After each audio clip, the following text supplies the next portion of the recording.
ముందుగా వీడియోలోకి వెళ్లే ముందు ఈ వీడియోలో జరిగిన ఆ సంఘటన సమయంలో కొన్ని ప్రధాన పాత్రలను గుర్తించుకోండి. ఆ సమయంలో బెంగాల్ నవాబ్గా సిరాజుద్దౌలా అండ్ సేనాపతిగా మిర్ జఫార్ ఉండేవాడు. అలానే బ్రిటిష్ గవర్నమెంట్ యొక్క సేనాపతి అదే commander in chief Robert Clive ఉండేవాడు. And Indian National Congress party సభ్యులుగా Gandhiji, Nehru, Mohammad Ali Jinnah and Muslim League leader గా మొహమ్మద్ అలీ జిన్నా.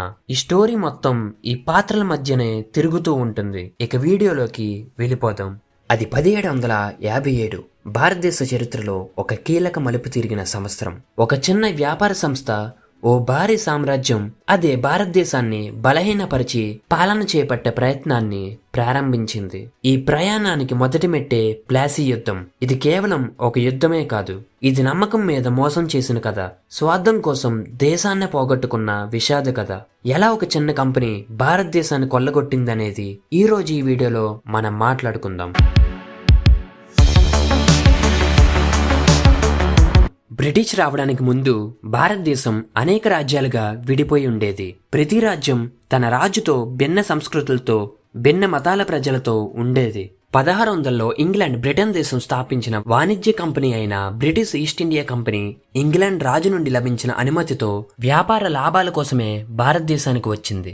బేసికల్లీ ఈ ఈస్ట్ ఇండియా కంపెనీ అనేది భారత్లో ఉన్న స్పైసెస్, కాటన్, సిల్క్, నీలిరంగు, టీ వంటివి కొనుగోలు చేసి యూరోప్ కి ఎక్స్పోర్ట్ చేస్తూ లాభాలు పొందవచ్చనే ఆలోచన మీద ఇండియాకు వచ్చింది. అయితే బ్రిటిష్ వాళ్ళు ఈ ఈస్ట్ ఇండియా కంపెనీకి మొఘల్ చక్రవర్తి నుండి కొన్ని వర్తక హక్కులు లభించాయి. వీటితో వారు పన్నులు చెల్లించకుండా వ్యాపారం చేసేవారు. అయితే సిరాజుద్దౌలా బెంగాల్ నవాబ్ దీనికి తీవ్రంగా అభ్యంతరం తెలిపాడు. ఎందుకంటే కంపెనీ ఈ హక్కుల్ని దుర్వినియోగం చేస్తూ స్థానిక వ్యాపారులకు అన్యాయం చేసేది. దీంతో నవాబ్ ఆదాయాలు తగ్గిపోయాయి. ఇది కాక బ్రిటిషులు బెంగాల్లో రాజకీయాల్లో కూడా జోక్యం చేసుకునేవారు. వారు సిరాజుద్దౌలాని అంగీకరించకుండా మిర్ జఫార్ కు మద్దతివ్వాలని చూశారు. మిర్ జఫార్, ఇది గుర్తుపెట్టుకోండి, ఇది నవాబును కోపగించింది. అంతేకాక బ్రిటిష్ వాళ్ళు కలకట్టాలో ఉన్న కిల్లా ఫోర్ట్ విలియం ను అక్రమంగా బలపరిచారు. అలానే తమపై కుట్రలు చేస్తున్నారని జూన్ 20, 1756న సిరాజుద్దౌలా తన సైన్యంతో కలకత్తాను ఆక్రమించాడు. బ్రిటిష్ సైన్యం ఓడిపోయి తప్పుకుంది. అయితే ఈ సమయంలో కొంతమంది బ్రిటిష్ సైనికులు మరియు ఇతర ఉద్యోగులు సిరాజుద్దౌలా సైనికులకు పట్టుపడతారు. ఫోర్ట్ విలియంలో ఒక చిన్న గది ఉండేది. దీని సైజ్ సుమారు 18x14 అడుగులు మాత్రమే ఉంటుంది. ఇది అప్పట్లో ఒక జైలు గదిగా ఉపయోగించబడేది. దీన్నే బ్లాక్ హోల్ అని పిలిచేవారు. ఎందుకంటే ఇది చిన్నగా, గాలి లేకుండా చీకటిగా ఉంటుంది. ఆ రాత్రి సిరాజుద్దౌలా సైనికులు 146 మందిని, ప్రధానంగా బ్రిటిష్ ప్రజల్ని ఆ బ్లాక్ హోల్ గదిలో తోసేసి తలుపులు మూసేశారు. గదిలో గాలి లేక వేడి ఎక్కువైపోయి నీరు కూడా లేకపోవడం వల్ల చాలా మంది చనిపోయారు. ఆ నెక్స్ట్ డే ఉదయానికి 23 మంది మాత్రమే బతికున్నారు. దీనితో బ్లాక్ హోల్ ట్రాజెడీ అనే సంఘటన చోటు చేసుకుంది. దీన్ని యూజ్ చేసుకుని బ్రిటిషులు పెద్దగా సెంటిమెంట్ క్రియేట్ చేసి ప్రచారం చేశారు. తమ యుద్ధానికి నైతిక మద్దతుగా వాడుకున్నారు. ఇక బ్రిటిష్ సేనాపతి రాబర్ట్ క్లైవ్ సిరాజుద్దౌలా నవాబ్కి సేనాపతి అయిన మిర్ జఫార్ ను కలిసి ఒక మాస్టర్ ప్లాన్ వేశాడు. అదేంటంటే, నువ్వు యుద్ధ సమయంలో సైన్యాన్ని వెనక్కి లాగితే నిన్ను బెంగాల్ నవాబుగా నియమిస్తానని మాటిచ్చాడు. మిర్ జఫార్ ని మాత్రమే కాకుండా మరికొంతమంది సైన్యాన్ని కూడా బ్రిటిషులు లంచంతో కొనేశారు. అలాగే సిరాజ్ కూడా యుద్ధ రంగంలో పెద్దగా అనుభవం లేని నాయకుడు. అతని నిర్ణయాలు గందరగోళంగా ఉండేవి. అంతేకాదు, తన సేనలపై పూర్తి విశ్వాసం లేకపోవడం కూడా ఓ బలహీనతగా మారింది. బ్రిటిష్ సైన్యం సంఖ్యలో తక్కువైనా వారి వద్ద పెద్ద ఆయుధాలు, మంచి శిక్షణ ఉన్న సైనికులు ఉన్నారు. ఇక 1757న ప్లాసీ అనే ప్లేస్ లో యుద్ధం ప్రారంభమైన కొద్దిసేపటికే మిర్ జఫర్ తన సైన్యాన్ని ముందుకు వెళ్లకుండా ఆపేశాడు. ఇది చూసిన సిరాజ్ సైన్యంలో గందరగోళం మొదలైంది. అంతా అర్థమయ్యే లోపలే బ్రిటిషులు విజయాన్ని ఖాయం చేసేశారు. ఇక బ్రిటిషులు బెంగాల్ పై అధికారం సాధించారు. మిర్ జఫార్ ను నవాబ్గా చేసి కంపెనీకి తాము కోరిన విధంగా పన్నులు వసూలు చేసుకునే హక్కును తీసుకున్నారు. ఇది భారతదేశంపై బ్రిటిష్ సామ్రాజ్య పాలనకు తొలిమెట్టయింది. ఇక్కడ మీరు అబ్జర్వ్ చేస్తే బ్రిటిష్ వాళ్ళు ప్లాసీ యుద్ధం బలంతో గెలవలేదు, మోసం, రాజకీయ కుట్రలతో గెలిచారు. ఇక అప్పటి నుండి బెంగాల్లో మొఘల్స్ అండ్ బ్రిటిషర్స్ దే రాజ్యంగా వచ్చింది. Sorry for interrupting in between. Max ఈ వీడియో చూస్తున్న వాళ్ళందరూ ఈ ఛానల్ కి కొత్త వాళ్ళే. వీడియో బై వీడియో నా బెస్ట్ ఇవ్వడానికి ట్రై చేస్తున్నా. సో ప్లీజ్ కింద సబ్స్క్రైబ్ బటన్ తో మన ఛానల్ ని సబ్స్క్రైబ్ చేసుకోండి. Thank you.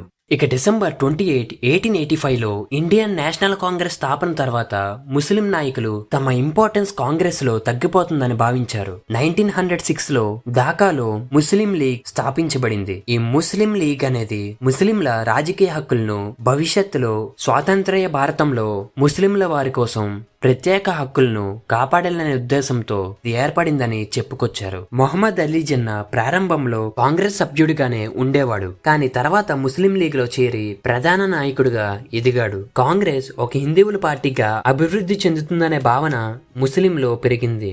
ఖిలాఫత్ ఉద్యమం మరియు తర్వాత జరిగిన ఇన్సిడెంట్స్ వల్ల హిందూ ముస్లింస్ మధ్య రాజకీయ మతభేదాలు పెరిగాయి. 1937 ఎన్నికల్లో కాంగ్రెస్ ఘన విజయం సాధించగా ముస్లిం లీగ్ రాష్ట్రాల్లో పరాజయం పాలైంది. దీని వలన ముస్లింస్ కి భయం పెరిగింది. భవిష్యత్తులో తమకు సరైన ఇంపార్టెన్స్ ఉండదని భావించి 1940లో లాహోర్ లో జరిగిన ముస్లిం లీగ్ సమావేశంలో డివైడ్ అండ్ క్విట్ వేరు దేశం తత్వాన్ని జిన్నా ప్రవేశపెట్టారు. హిందూ మరియు ముస్లింలు రెండు వేరు జాతులుగా రెండు వేరు దేశాలుగా ఉండాలని తీర్మానించారు. ఇది పాకిస్తాన్ ఏర్పాటుకు మార్గదర్శకంగా నిలిచింది.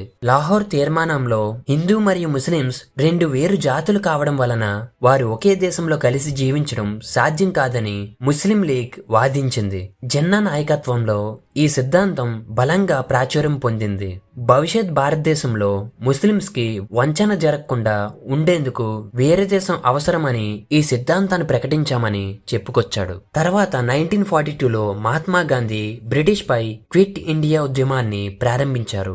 అదే సమయంలో బ్రిటన్ సెకండ్ వరల్డ్ వార్ లో ఉండటంతో బ్రిటిష్ పాలకులు బలహీనంగా మారారు. దేశవ్యాప్తంగా ఈ క్విట్ ఇండియా ఉద్యమం ఉధృతమైంది. బ్రిటిష్ ప్రభుత్వానికి ఇక వేరే దారి లేక తక్షణమే భారత్ను వదిలేయాల్సి వచ్చింది. అయితే ఆ సమయంలో అదే 1947లో బ్రిటిష్ ఫార్మర్ గవర్నర్ గా లార్డ్ మౌంట్ బ్యాటన్ ఉన్నాడు. ఆయన ప్రధాన పని భారతదేశాన్ని విభజించడం, శాంతియుతంగా అధికార బదిలీ చేయడం.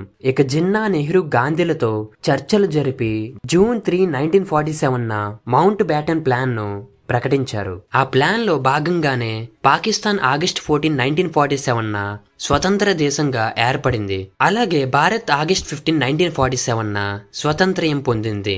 ఈ రెండు దేశాల మధ్య సరిహద్దులు తొలిసారిగా రూపొందించబడ్డాయి. సర్ సిరిల్ రాడ్క్లిఫ్ సరిహద్దు గీయడం మొదలుపెట్టారు. దీన్నే రాడ్క్లిఫ్ లైన్ అని అంటారు. అండ్ ఇదే ప్రక్రియలో పంజాబ్, బెంగాల్ రాష్ట్రాలు కూడా మతాల ఆధారంగా సపరేట్ చేయబడ్డాయి. ఈ సపరేషన్ తర్వాత దాదాపు 1.5 కోట్ల మంది వారి నేటివ్ ప్లేస్ ను వదిలి వేరే ప్రాంతాలకు వెళ్లాల్సి వచ్చింది. ఇదే సమయంలో హిందూ, ముస్లిం, సిక్కుల మధ్య గొడవలు తారాస్థాయికి చేరాయి. లక్షల మంది మరణించారు. వేలాది మంది మహిళలు అత్యాచారాలకు గురయ్యారు. అండ్ పంజాబ్, బెంగాల్లో అత్యంత తీవ్ర హింసలు చోటు చేసుకున్నాయి. ఇది ప్రపంచ హిస్టరీలో అతిపెద్ద మానవ ఇమిగ్రేషన్ లో ఒకటిగా నిలిచింది. అయితే ఇండియా, పాకిస్తాన్ సపరేషన్ మధ్యలో ఉన్న జమ్మూ కాశ్మీర్ కి బ్రిటిష్ గవర్నమెంట్ 3 ఆప్షన్లు ఇచ్చింది. భారత్ తో కలవడం, పాకిస్తాన్తో కలవడం, లేదా స్వతంత్ర దేశంగా ఉండడం. అయితే ఆ సమయంలో ఈ జమ్మూ కాశ్మీర్ అనేది హిందూ రాజు మహారాజా హరిసింగ్ పాలనలో ఉండేది. కానీ ఆ రాష్ట్రంలో మెజారిటీ ఆఫ్ పీపుల్ ముస్లింసే ఉండేవారు. అయితే హరిసింగ్ రాజ్ స్వతంత్రంగా ఉండాలని భావించారు. అయితే ఇది పాకిస్తాన్కు నచ్చలేదు. ఎందుకంటే వారు కాశ్మీర్ ని ముస్లిం మెజారిటీ రాష్ట్రంగా తమలో భాగం కావాలని భావించారు. అయితే అక్టోబర్ 1947లో పాకిస్తాన్ మద్దతుతో వచ్చిన పష్టుని మిలిటెంట్లు జమ్మూ కాశ్మీర్ మీద దాడి చేశారు. ప్రజలపై కూడా దారుణాలు చేశారు. ఇది చూసిన హరిసింగ్ రాజ్ తీవ్ర భయాందోళనకు లోనయ్యాడు. ఈ సమయంలో హరిసింగ్ రాజ్ భారత్ గవర్నమెంట్ యొక్క సహాయం కోరాడు. అయితే భారత్ ప్రభుత్వం జమ్మూ కాశ్మీర్ భారత్ లో కలిసిన తర్వాతే మిలిటరీ సహాయం చేస్తామని చెప్పారు. ఇక వెంటనే అక్టోబర్ 26, 1947న ఇన్స్ట్రుమెంట్ ఆఫ్ యాక్సెషన్ అనే ఒప్పందంపై సంతకం చేశాడు. దీని ద్వారా జమ్మూ కాశ్మీర్ భారత్ లో కలిసింది. తర్వాత భారత సైన్యం విమానాల ద్వారా శ్రీనగర్కు చేరి పాకిస్తాన్ మద్దతుతో వచ్చిన దాడి చేసేవారిని వెనక్కి తోసేసింది.